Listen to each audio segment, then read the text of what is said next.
हाँ तो स्टूडेंट्स, ये रही हमारी एक्सरसाइज 2.3 जिसमें वो कह रहा है कि फाइंड द ट्रांसफ़र फंक्शन, यानी कि हमने ट्रांसफ़र फंक्शन को फाइंड आउट करना है किसके थ्रू। देखें, corresponding to the differential equation, यानी कि नीचे आपको डिफरेंशियल इक्वेशन दी गई है। कॉरस्पॉन्डिंग का मतलब होता है जो कि ताल्लुक़ रखती है, ठीक है बच्चों।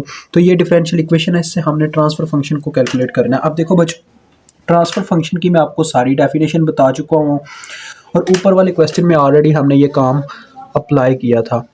ये देखें, ये ट्रांसफ़र फंक्शन है। ट्रांसफ़र फंक्शन को हम जी ऑफ एस से रिप्रेजेंट करते हैं और इसका फार्मूला होता है C of S over R of S.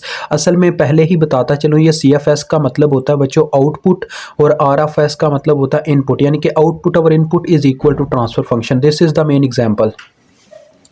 तो यहाँ पे भी वही चीज़ है बच्चों। देखो, ये अभी जो हमारी इक्वेशन है, हमें इसको यानी कि देखें, ये टाइम की डोमेन में अभी तक हमारी जो इक्वेशन है, हमें इसको फ्रीक्वेंसी की डोमेन में कन्वर्ट करना होगा, जैसा कि उस इक्वेशन में हमें देखने को मिला। तो हम क्या करेंगे, किसी भी मतलब कि डिफरेंशियल इक्वेशन को अगर आप टाइम डोमेन से फ्रीक्वेंसी डोमेन में लेके जाना चाहते हैं तो आपको क्या करना पड़ता है, उसका लैपलास लेना पड़ता है। लैपलास ट्रांसफॉर्म उस पर अप्लाई करना पड़ता है। तो आपने यहाँ पे लिख देना taking Laplace transform on both sides, ठीक है बच्चों। तो लैपलास ट्रांसफॉर्म लेंगे हम हर एक चीज़ की। तो हम यहाँ से स्टार्ट करते हैं। देखो बच्चों, मैंने आपको बताया था डिफरेंशियल इक्वेशन की लैपलास क्या होती है, वो टेबल को आपने देख के अप्लाई करनी होती है। तो देखें, इसकी डिग्री जहाँ से स्टार्ट होगी वहाँ से एस की भी डिग्री स्टार्ट होगी। देखें, एस का क्यूब, ये मेरे पास इस तरह से आ जाएगा एस का क्यूब, और आपका ये जो फंक्शन है जो कि अभी टाइम की डोमेन में था, अब ये कन्वर्ट हो जाएगा फ्रीक्वेंसी की डोमेन में इस तरह से, ठीक है। अभी मैं सिर्फ इसकी लैपलास लिख रहा हूँ। मैंने लैपलास बच्चों एक स्टेप नहीं मैंने ज़ाया किया, क्योंकि मैंने काफ़ी क्वेश्चन आपको समझा दिया, अभी तक आपको समझ आ चुका होना चाहिए।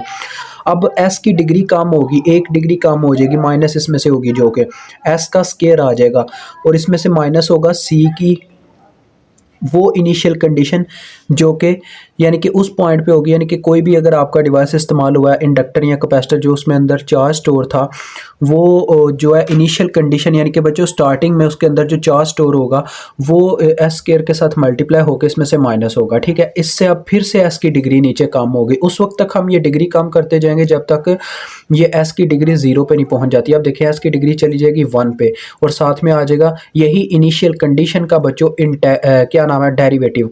डेरिवेटिव के लिए आपने ऊपर कंप्लीमेंट का साइन लगा देना, डेरिवेटिव लेने नहीं बैठ जाना, ठीक है। ये देखें, इस तरह से आ जाएगा, ओके हो गया। अब फिर से डिग्री कम होगी, माइनस एस की डिग्री 0, ठीक है, और साथ में आ गया सी का डबल कंप्लीमेंट, यानी कि ये है फर्स्ट नंबर पे आप इसकी इनिशियल कंडीशन से मल्टीप्लाई दोगे, फिर इसके कंप्लीमेंट लेते जाओगे, ठीक है बच्चों। इस तरह से ये काम चलता है। तो ये देखो आ गया 0 का, फिर से वही चीज़, ठीक हो गया। ये आ गई फर्स्ट टर्म आपकी, क्योंकि इसकी डिग्री जहाँ तक जा सकती थी चली गई। अब ये चीज़ याद रखिएगा, ट्रांसफ़र फंक्शन में हमेशा हम इनिशियल कंडीशंस को 0 कंसिडर कर लेते हैं। अगर वो दी गई हो तो फिर तो हम उनकी वैल्यूज़ पुट कर देते हैं। अगर हमें वैल्यू गिवन ना हो तो हम कहते हैं कि इनिशियल कंडीशन है ही 0, मतलब कि सी एफ 0 नेगेटिव की वैल्यू है ही 0। बच्चों, इसकी वैल्यू अगर 0 है, ये टर्म भी 0, ये टर्म भी 0, ये टर्म भी 0, क्योंकि इस किसी भी 0 टर्म का आप डिफरेंशियल लेते रहो कोई फ़ायदा नहीं होता, क्योंकि डिफरेंशियल एक कॉन्स्टेंट टर्म का वैसे ही 0 होता है, और 0 का 0 होना ही होना है। आगे आ जाओ दूसरे नंबर पे, ये देखो ये आ गया 3 × अब इसका भी बच्चों आपको पता है कैसे डिफरेंशियल खुलेगा। ये डबल डेरिवेटिव से स्टार्ट हो रहा है, यानी कि इसकी एस की पावर एस स्केयर से स्टार्ट होगी। ये चीज़ याद रखें हमेशा, फर्स्ट बस फ्रीक्वेंसी डोमेन में फंक्शन लिखा जाएगा। देखें, सी ऑफ एस आ गया, ठीक है, फिर इसमें से क्या माइनस होगा, एस की वैल्यू गिरेगी एक दर्जे, और सी इंटू 0 नेगेटिव, यानी कि इनिशियल कंडीशन वही बात, और अब एस की पावर 0 हो जाएगी, आपको पता है। तो एस की पावर 0 वैसे भी आपको पता है 1 होती है, ठीक है, फिर भी मैं आप लोगों के लिए लिखता हूँ हर क्वेश्चन में, और आ जाएगा सी का कंप्लीमेंट 0 नेगेटिव कंडीशन का, ठीक है बच्चों। नेक्स्ट स्टेप हम यहाँ भी मतलब इसका बाकी का हिस्सा करते हैं। आप देखें, +7 × अब ये है बच्चों सिंपल एक डेरिवेटिव, यानी कि इसके अंदर s की डिग्री स्टार्ट होगी 1 से, s इंटू आ जाएगा हमारे पास सी ऑफ एस, फिर आएगा इसमें से माइनस एस की डिग्री 0, और साथ में आ जाएगा सी की सिर्फ इनिशियल कंडीशन। ये बस यहीं तक है, ठीक है। उसके बाद जी नेक्स्ट देखें, ये 5c है बच्चों। देखो 5 × लैपलास ऑफ सी का लैपलास लेंगे तो क्या हो जाएगा, वो टाइम से फ्रीक्वेंसी डोमेन में डायरेक्ट चला जाएगा, बस इतनी सी बात है। तो ये चला गया फ्रीक्वेंसी डोमेन में, ठीक है बच्चों। ये तो हो गया इस साइड का। अब दूसरी साइड पे चलते हैं, आर की तरफ। अब ये आर है जो हमारा, ये बच्चों होती है इनपुट हमारे, जो आर में हम देते हैं, मतलब कि जो इनपुट पे सिग्नल देते हैं वो इस साइड पे देते होते हैं। ये चीज़ याद रखिएगा हमेशा। और आउटपुट हमें सी की तरफ से मिलती है। अब इसका जब लैपलास लिया गया होगा तो क्या होगा, आपको पता है डिग्री 2 से स्टार्ट होगी, तो लिहाजा ये पहले नंबर पे आ जाएगा हमारे पास एस का स्केयर और साथ में आ जाएगा आर ऑफ एस, ठीक है। फिर एक दर्जे डिग्री कम होगी, यानी कि एस की डिग्री 1 और साथ में आ जाएगा आर ऑफ 0 माइनस, जी बिल्कुल, आर ऑफ 0 माइनस, ठीक है। फिर आ जाएगा हमारे पास, देखो फिर एस की डिग्री कम होगी, 0 पे आएगी और आ जाएगा आर ऑफ 0 माइनस का कम्प्लीमेंट, ठीक है। अब ये इतना हो गया फर्स्ट टर्म, ठीक है।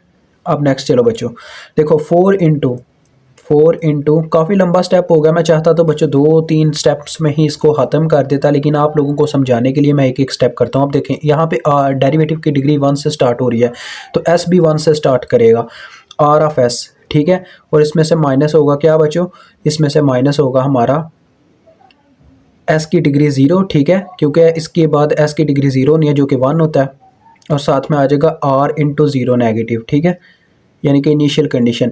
और ये लास्ट वाले का आप सभी जानते हैं, 3 इंटू लैप्लास जब आर का लिया जाएगा तो वो आ जाएगा कैपिटल आर ऑफ एस, ठीक है। ये मैंने वैसे साथ में लिख दिया ताकि ये स्टेप यहीं पे कवर अप हो जाए।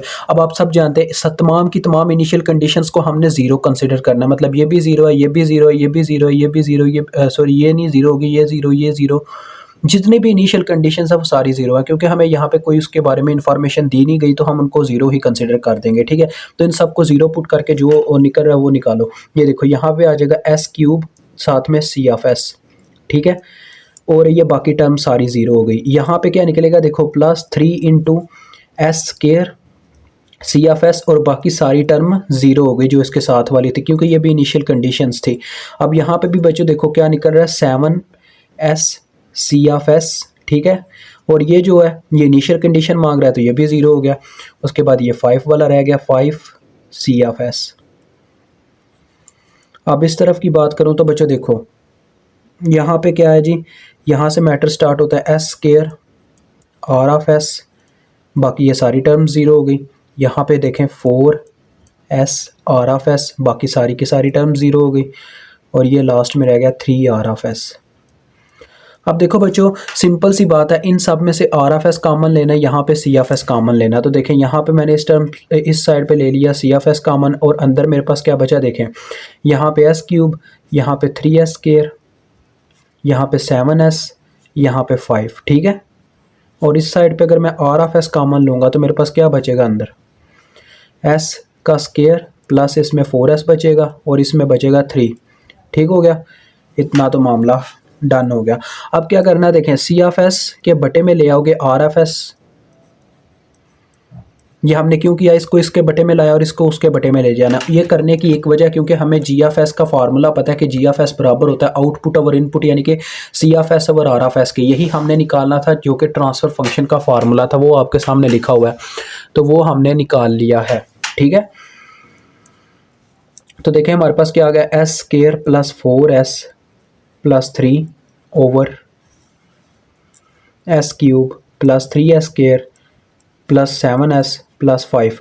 अब बच्चों देखो ये क्या है, ये हमारे पास एक प्रॉपर फंक्शन है, देखो क्योंकि ऊपर s की डिग्री कम है नीचे वाले से। अगर ऐसा हो ना कि ऊपर वाले के साथ यानी कि नॉमिनेटर और डिनोमिनेटर के वेरिएबल की डिग्री या इक्वल हो या क्या लें ग्रेटर देन हो डिनोमिनेटर से ऊपर वाले की डिग्री, तो फिर वो एक प्रॉपर फंक्शन नहीं होता, उसको पहले प्रॉपर फंक्शन बनाना पड़ता है, वो काम आपको करना पड़ता है। अगर ऐसा होता कि ऊपर एस क्यूब या एस क्यूब की डिग्री से बड़ी कोई डिग्री पड़ी होती तो फिर हमें उसको डिवाइड करके, वो आपको पता है ये सारा प्रोसीजर जो हम पार्शियल फ्रैक्शंस में करते हैं, ठीक है।